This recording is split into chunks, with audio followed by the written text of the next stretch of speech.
दोस्तों, आज bank Nifty खुला ही इतना बड़ा गैप डाउन अराउंड 300 पॉइंट्स के आसपास ये गैप डाउन खुला। और 300 पॉइंट्स का गैप डाउन खुलने के बाद ये पहले 15 मिनट में ही ऑलमोस्ट इसने 450-500 पॉइंट का फॉल यहाँ पे कर दिया। अब ये जो पहले 15 मिनट में और गैप डाउन खुलने के इन चीज़ों को मिला के 500 पॉइंट हो गया। इसीलिए बैंक निफ्टी में पुट साइड में कहीं भी आपको मूवमेंट नहीं मिल रहा होगा। जिन जिन लोगों ने इंट्राडे पुट बाई किया होगा, आज जो जिन जिन लोगों ने बाई किया होगा, आप लोगों ने नोटिस करा होगा या तो आपको बहुत मामूली प्रॉफिट हुआ होगा इतना बड़ा फॉल के बाद भी। और इतना बड़ा फॉल आने के बाद इस पार्ट को भी अगर हम लोग यहाँ पे देखें कि किस तरीके से नीचे आ रहा था, तो यहाँ पे भी आप लोगों को प्रॉफिट कोई बहुत खास नहीं हुआ होगा, एकदम मामूली या लॉस ही हुआ होगा जनरली, बिकॉज मार्केट इतना स्लो मूव कर रहा था। इसलिए आज मैंने पुट्स कंप्लीटली अवॉइड करा, बिकॉज 300 पॉइंट का गैप डाउन खुले और पहले 15 मिनट में 150-200 पॉइंट और ऐड हो जाए तो 500 पॉइंट का फॉल हो जाता है 11-11:30 के विक्स पे, तो वो पता है कि मार्केट और नीचे की तरफ स्ट्रेच होगा नहीं, इसलिए पुट साइड कंप्लीटली अवॉइड किया।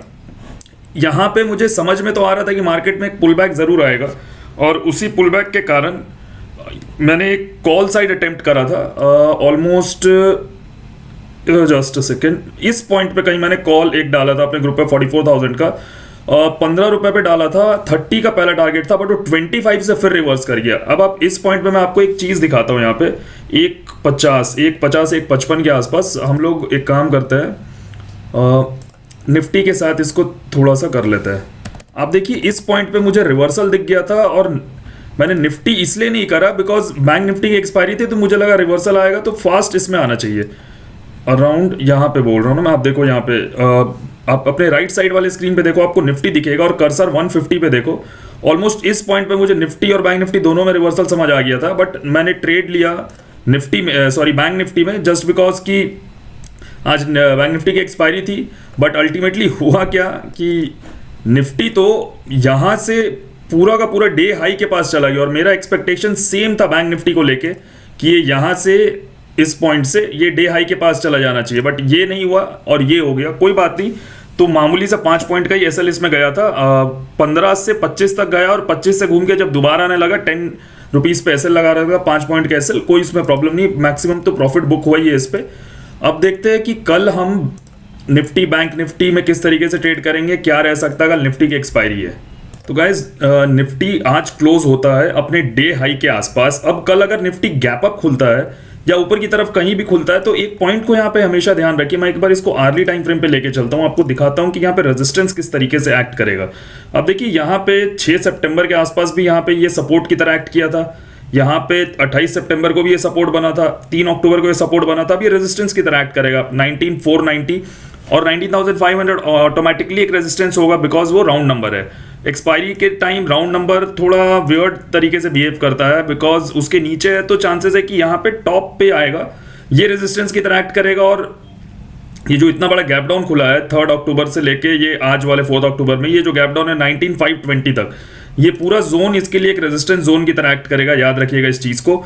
अगर ये गैप अप खुलता है थोड़ा भी और 19,500 19,510 के आसपास आके ये यहाँ पे आके कहीं टॉप पे एम पैटर्न बनाता है, तो आप लोग यहाँ पे सेल इनिशिएट कीजिएगा, यहाँ पे टॉप का एसएल लगा के, और टारगेट आप आज के क्लोजिंग तक रख सकते हैं 19,450 तक। इनफैक्ट ये हो सकता है कि इन सबको नीचे आते हुए ये 19,400 19,350 तक के भी टारगेट्स आप लोग रख सकते हैं। सेलिंग का मोड है, थोड़ा सेलिंग के तरफ टारगेट्स हम लोग बड़े रख सकते हैं, इसमें कोई परेशानी नहीं है। अब फ्लैट और गैप अप पे तो मैंने बता दिया। अब सपोज करिए ये फ्लैट खुलता है और ये गैप डाउन खुलता है। अगर निफ्टी गैप डाउन खुलता है, गैप डाउन खुल के कोई भी कहीं भी सपोर्ट बनाता है और उसको नीचे की तरफ ब्रेक करता है, आप आराम से सेल करिएगा। टारगेट आप आज के लोज तक लेके चल सकते हैं 19,350 तक, और 19,300 19,250 तक के टारगेट्स आप लोग लेके चल सकते हैं। आप लोगों को लग रहा होगा कि यहाँ पे सेलिंग को मैं क्यों प्रेफर कर रहा हूँ एज कम्पेयर टू बाइंग। ऐसा नहीं है, मैं बाइंग भी कर सकता हूँ इसमें, बट यहाँ पे एक चीज़ को आप समझो। यहाँ पे आप लोगों को लग रहा होगा ये हैमर बनाया है, एकदम पिन बार हैमर है और ऐसा है वैसा है, तो ऐसा नहीं होता है। यहाँ पे ऐसा नहीं है कि कल यहाँ पे एक रेड कैंडल इसको इनगल्फ नहीं कर सकता, बिल्कुल भी ऐसा नहीं है। तो इसलिए इस टाइप से बिल्कुल आप लोगों को नहीं सोचना चाहिए। यहीं पे देखिए ना, ये हैमर बना था और किस तरीके से रेड कैंडल पूरा इनगल्फ कर गया इसको।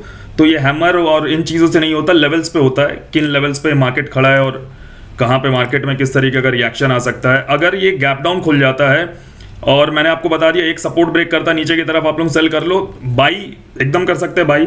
सपोज करते हैं ये यहाँ कहीं खुलता, फ्लैट खुलता है या स्लाइड गैप डाउन खुलता है और सीधा आके आज के लो को ब्रेक कर देता, सीधा 15 मिनट पे बता रहा हूँ मैं, 15 मिनट में ये सीधा आके ब्रेक कर देता, बिना पुल बैक लिए, बिना यहाँ पे रुके, बिना पुल बैक लिए सीधा ब्रेक कर देता है। तो यहाँ पे आप वेट कीजिएगा कोई डब्ल्यू पैटर्न का। फिर से आपको अगर यहाँ पे कोई डब्ल्यू पैटर्न दिखता है, हायर हाइज हायर लोज दिखते हैं, आप यहाँ पे आराम से बाई कर सकते हो। एसएल आप डे लो का लगाना और इसको आप आराम से ऊपर की तरफ लेके जा सकते हैं, टारगेट 19450 तक के रख सकते हैं। बैंक निफ्टी की बात करें तो बैंक निफ्टी कंपैरेटिवली निफ्टी से वीक है, ये पूरा ही रेंज बाउंड हो गया, ऑप्शंस में मूवमेंट नहीं आ रहा है। और आप यहाँ पे देखो किस तरीके से पूरा का पूरा कंप्लीटली रेंज बाउंड था इस जोन से, 44,000 से लेके 43,880, 890 समझ लो 100-110 पॉइंट के रेंज में ही ये घूमते रहेंगे। और एक्सपायरी में अगर ये 100 पॉइंट के रेंज में घूमेगा तो कोई भी ऑप्शन बायर पैसा नहीं कमा सकता है।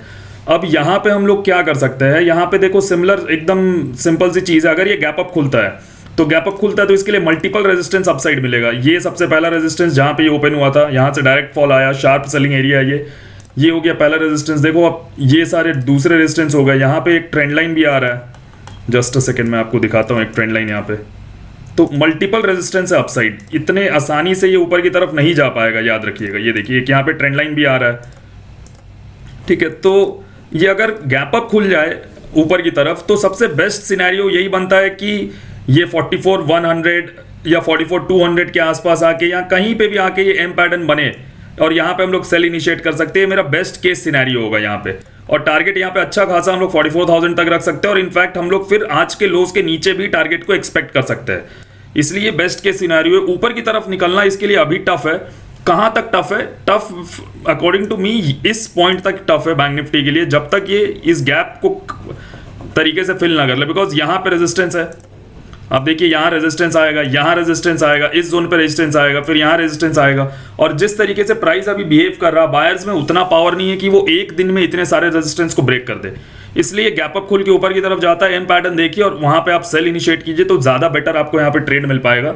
और यहाँ पे नीचे की तरफ आता है तो यहाँ पे सेल हम लोग इनिशिएट कर सकते हैं। अगर ये फ्लैट खुल के स्लाइड गैप डाउन खुलता है और आज के लो को ब्रेक करने के बाद एक पुल बैक ले और फिर ब्रेक डाउन करता है, इसी सिचुएशन पे आप लोग सेल करिएगा, वरना सेल मत कीजिएगा। जनरली आप देखिए क्या होता है ना, मार्केट प्रीवियस डे लो को ब्रेक करता है और उसके बाद वो वहीं पे अपना रिवर्सल और सारी चीजें करना स्टार्ट कर देता है। आप यहाँ पे देखिए कल क्या हुआ, ये था प्रीवियस डे का लो, ये था उसके प्रीवियस डे का लो। देखिए मार्केट सिंगल कैंडल में उसको ब्रेक किया। जिन जिन लोगों ने यहाँ पे सोचा होगा कि प्रीवियस डे का लो ब्रेक हो गया सेल कर लो, तो 90% रिटेल ट्रेडर्स ऐसे ही सोचते हैं और यहाँ पे देखिए मार्केट साइलेंट हो गया। अब एक चीज आपको और दिखाता हूँ, मैं एक प्रो टिप देता हूँ। यहाँ पे आप देखो मार्केट में क्या हुआ 5 मिनट के टाइम फ्रेम पे, आज का ही सिनेरियो मैं समझाता हूँ आपको।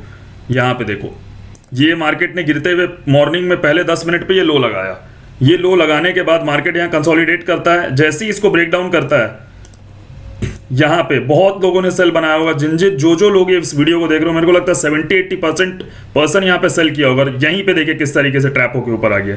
एक्सपायरी के दिन अगर ऐसा ट्रैप होगा तो पूरा एसएल गया, प्रीमियम जीरो एक तरह से आप समझ के चलो। तो इन चीज़ों को समझना होता है। ये लोज और हाईस के फेरे में मत पड़ो आप लोग कि लो ब्रेक हो गया तो सेल कर दो और हाई ब्रेक हो गया तो बाई कर लो। ये सब बहुत ट्रेडिशनल और पुरानी सिस्टम है ट्रेड करने का। आज से 2-3 साल पहले तक ये चीज़ें काम करती थी, अब ये काम नहीं करता। इनका जो विनिंग परसेंटेज है 10-15% के आसपास आ गया। तो इसलिए इन चीज़ों को थोड़ा ध्यान दो। लो कभी भी ब्रेक हो डायरेक्टली तो तुरंत कॉशियस हो जाओ, समझ जाओ यहाँ पे ट्रैप बन रहा है। और सिमिलरली अगर हाई ब्रेक हो रहा है डायरेक्टली तो ये भी समझ जाओ कि यहाँ पे आपको कॉशियस रहना है, यहाँ पे ट्रैप बन रहा है। ठीक है दोस्तों, अगर आप भी टेक्निकल एनालिसिस सीखना चाहते हो, ट्रैप ट्रेडिंग, एडवांस एनालिसिस है, मेरे साथ ट्रेड करना चाहते हो, तो इन सब चीज़ों के लिए हमें टेलीग्राम पे मैसेज करिए। टेलीग्राम का लिंक आपको हमारे यूट्यूब के अकाउंट बॉक्स में मिल जाएगा। Thank you.